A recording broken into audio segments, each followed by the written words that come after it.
Theory subject difficult लगता है, याद करने में बहुत परेशानी होती है और बहुत सारे बच्चे तो ये कहते हैं कि हम पहले प्रैक्टिकल सब्जेक्ट्स पे ध्यान दे देते हैं और एग्जाम से पहले थियरी देख लेते हैं, और उस समय जो ब्रेन में एंजाइटी क्रिएट होती है क्योंकि बहुत ज्यादा है पढ़ने को, बहुत ज्यादा है याद करने को, बहुत ज्यादा है समझने को, तो रट्टा मार तो रहे हैं बट उस सब्जेक्ट के साथ साथ हम बाकी सारे सब्जेक्ट्स में भी गड़बड़ कर देते हैं क्योंकि हमारा ब्रेन काम नहीं है। अगर ये सारी प्रॉब्लम्स आपको भी फेस होती है तो आज मैं आपको बताने वाली हूँ personally tried and tested methodologies, तरीके जो मेरे लिए काम करे हैं, जो मुझको बहुत बढ़िया फोटे थ्योरी सब्जेक्ट्स में प्रोवाइड करें। आज भी मैं बहुत सारी चीजें एकदम बढ़िया तरीके से याद कर पाती हूँ। Even what I studied back in 2008 and 9 मुझे याद है बहुत हद तक। Why and how I am going to discuss it, so stay with me till the end of the video. And guys, before I start, let me also tell you about my credibility. Yes, why should you trust me?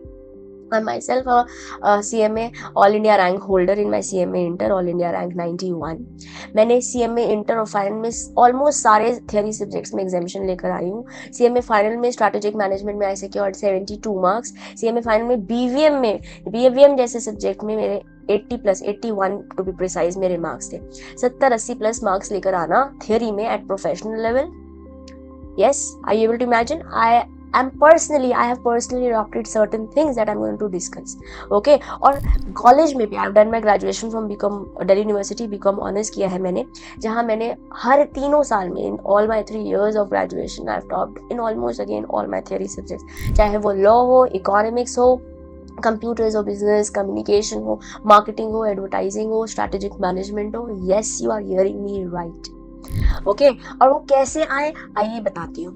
Okay but before that I want you guys to write it in the comment box now that theory is my strength.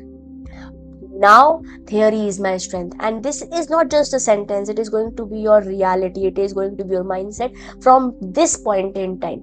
इस बात को आप feel करने लगोगे तो क्या करने का है, 3 प्रैक्टिकल स्टेप्स मैं आपके साथ डिस्कस कर रही हूँ जो अगर आप इंप्लीमेंट करोगे तो थियोरी आपके लिए भी आसान बन जाएगी। सबसे पहला तो देखो बेटे, थियोरी अगर आप चाहते हो कि आपने आज शुरू करी और आज ही खत्म कर दो, practically not possible. Why am I saying so? कि अगर आपको लग रहा है कि चलो खत्म कर देते हैं तो बस फिर हम खत्म ही कर रहे हैं, फिर हमारा ब्रेन उसे प्रोसेस नहीं कर पा रहा है। दोबारा जब आप उस पर बैठोगे ऐसा लगेगा अरे यार तो हम फिर से पहली बार ही बैठ रहे हैं, ऐसा लगने लगेगा। तो सबसे पहले लंबे लंबे सेशंस करने की जगह, बहुत सारा इकट्ठे पढ़ने की जगह, ब्रेक एंड मैप। तो जैसे फॉर एग्जाम्पल आप क्वासी कॉन्ट्रैक्ट पढ़ रहे हो या कंटिंजेंट कॉन्ट्रैक्ट पढ़ रहे हो तो पढ़े, उसके माइंड मैप साथ साथ अपने पर्सनल नोट्स बनाते चले जाए। लंबे लंबे सेंटेंसेस नहीं लिखने, हमें उस पर मार्क्स नहीं मिलने वाले, किसी को हमारे को ट्रॉफी नहीं देने वाला कोई हमारे को उससे, वो हम अपनी अंडरस्टैंडिंग के लिए बना रहे हैं। तो जब आप कंसेप्ट बिल्ड कर रहे हो उस समय, जब पहली बार पढ़ रहे हो उस समय आपके ब्रेन को आपको सिर्फ वो कंसेप्ट सिखाना है। जैसे आप कंटिंजेंट कॉन्ट्रैक्ट फॉर एग्जांपल पढ़ रहे हो, वो सेक्शन 31 के अंदर आता है, तो पहले तो बता दो है ही क्या, पहले ये समझ लो वो है ही क्या। उसके बाद उसके अंदर जो सेक्शन जैसे सेक्शन 32 है, 33 है, 34 है, 35 है, 36 हैपनिंग पे, नॉट हैपनिंग पे जो पॉइंटर्स टूट कर दिए हुए हैं। अब हो सकता है आप अलग अलग लेवल पर हो तो मैं आपको अभी याद नहीं कराने लग रही हूँ, but I am just helping you understand कि आपने ऐसे एक कंसेप्ट को तोड़ लिया 15-20 मिनट। ऐसे कोई आपने स्टार्टिंग में नहीं समझ दे दिया कि इतने मिनट में मुझे खत्म करना है। एंड टारगेट हमें टाइम का नहीं देना, एंड टारगेट हमारा कंसेप्ट को बिल्ड करने का है। हाँ, जो आपने पूरा लेट्स से इंडियन कॉन्ट्रैक्ट है, हमें पूरा का पूरा एक सिटिंग में नहीं खत्म करना है उसे, है ना। ब्रेक्स लेना is fine, it is human. मैं करती आई हूँ, आप भी कर सकते हो। हर एक इंसान जो भी जना किसी भी चीज को अच्छे से कर पाया है वो एफिशिएंटली, अगर टाइम मैनेज करोगे, उस कंटेंट पे ध्यान दोगे तभी हो पाएगा। ठीक है, तो अपने माइंड मैप्स बना लो। मैं तो क्या करती थी, जैसे हेडिंग लिखी है उसके बच्चे बना लिए या उसके अंदर बुलेट्स बना के लिख दिए कि अच्छा ये पॉइंटर्स मुझे लिखने, क्योंकि थ्योरी में 100% किताब में जो लिखा है वही नहीं लिख कर आना है आपको। कुछ कीवर्ड्स जो आपके आंसर में होने ही चाहिए वो याद करने और कंसेप्ट को समझना है। तो सबसे पहले काम है ब्रेक एंड मैप। काम को डिवाइड कर लो एंड मैप इट, अपने फ्लो चार्ट्स बना लो, माइंड मैप्स बना लो। सिंपल, कुछ नहीं, बस लिख दो। एक है उस पॉइंटर लिखो, उसके बच्चे बना दो, उसके बुलेट्स बना दो, उसके ब्रांचेस बना दो। और लिखना बहुत जरूरी है। थ्योरी सब्जेक्ट भी जितना प्रैक्टिकल आपको लिख कर करना पड़ता है, अगर अकाउंट्स कर रहे हो तो बनाते हो ना बैलेंस शीट्स, बनाते हो ना जर्नल एंट्रीज, वैसे ही थ्योरी सब्जेक्ट को भी लिखना पड़ेगा। लिखते जब हम है ना तो हमारे सारे सेंसेस अलाइन हो जाते हैं। हमारा ब्रेन, हमारी आईज, हमारा हाथ, और ये सब कुछ प्रोसेस करा रहा है हमारे सबकॉन्शियस सबकॉन्शियस में, जो अगर आज आप लिखोगे तो आपकी प्रैक्टिस भी बेटर हो पाएगी और एग्जाम में आप उसे लिख कर आ पाएंगे। ओके अब आपने एक बार पढ़ लिया, आपने कंसेप्ट को समझ लिया। नेक्स्ट इज एक्टिवली रिकॉल, और एक्टिव रिकॉल का बेस्ट तरीका है किसी और को अगर आप पढ़ा सकते हो। Teaching is the best way to learn.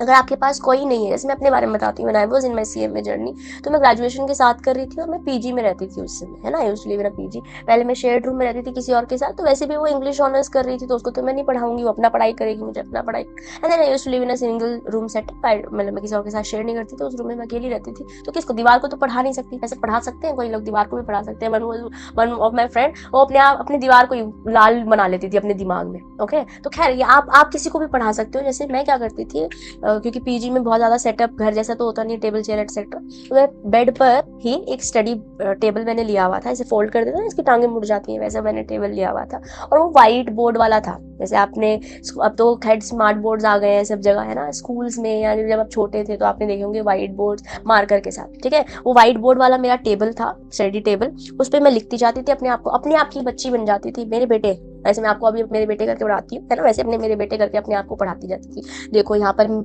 एक बंदा है, उसने दूसरे बंदे से ये बोला कि अगर ये होगा तो मैं आपके साथ कॉन्ट्रैक्ट में एंटर कर जाऊंगा, या किसी बंदे ने कोई एडवांटेज ले लिया है जो उसको एडवांटेज उसका था ही नहीं और उसके लिए उसने कुछ पे नहीं किया है, तो लॉ उसको कैसे ठीक कर दे रहा है, यही तो क्वासी कॉन्ट्रैक्ट। अब ये बात अगर मैंने अपने आप को समझा ली तो मैं कभी भी नहीं भूलूंगी।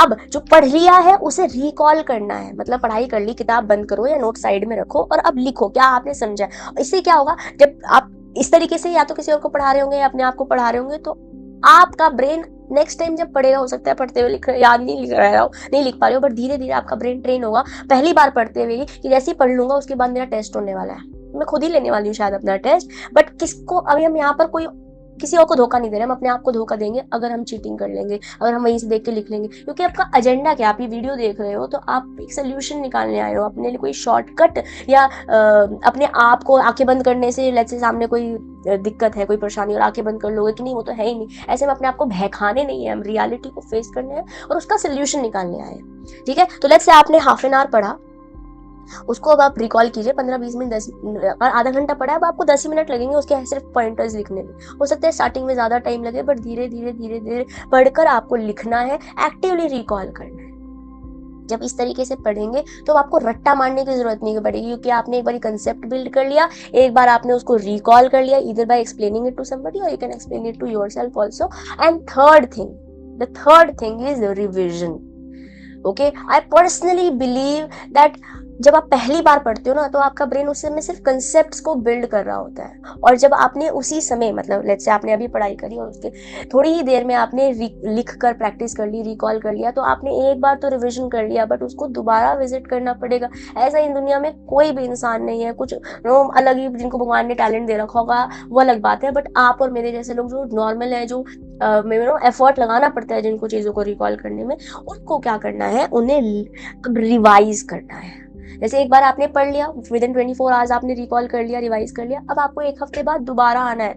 जो एक बारी पूरे हफ्ते में पढ़ लिया उसको वापस एक संडे या कोई भी डे डेडिकेट कर दो जहाँ रिविजिट करना है। ठीक है, फिर लेट्स से 1 मंथ बाद एक बार फिर से हम 1-2 दिन देंगे अपने पूरा जो हमने पढ़ लिया उसको रिवाइज करने में। अब हम स्टार्टिंग से 100% लाइनें मार्कर वार्कर बना के नहीं करना, हमने किसी को शोशाबाजी नहीं करनी, हमने यहाँ पे कोई फैंसी तरीके नहीं करने, हम अपने आप को समझा रहे हैं, even if it is in the baddest of bad, worst writing भी है ना अगर, ठीक है, किसी को कोई फर्क नहीं पड़ रहा, बट आपका ब्रेन ट्रेन हो रहा है, और जितना बेटर लिखने की कोशिश करोगे उतनी आपकी स्पीड भी बढ़ेगी। इससे 2 काम हो रहे हैं, एक काम तो ये हो रहा है कि आप याद कर पा रहे हैं, दूसरा अब आपको ये समझ में आ रहा है कि ये पॉइंटर्स आपको एग्जाम में लिखने हैं तो ही आपको मार्क्स मिलेंगे, प्लस आपकी स्पीड भी उड़ जा रही है, मतलब 3 काम हो जा रहे हैं, आपकी स्पीड भी बेटर हो जा रही है। तो एग्जाम में ऐसा नहीं होगा कि पेपर छूट गया, मैम आता तो था, क्योंकि एग्जामिनर ब्रेन में जाके तो नंबर देगा नहीं, नंबर तो तभी मिलेंगे जब आपने आंसर शीट में उसका आंसर लिखा हुआ होगा।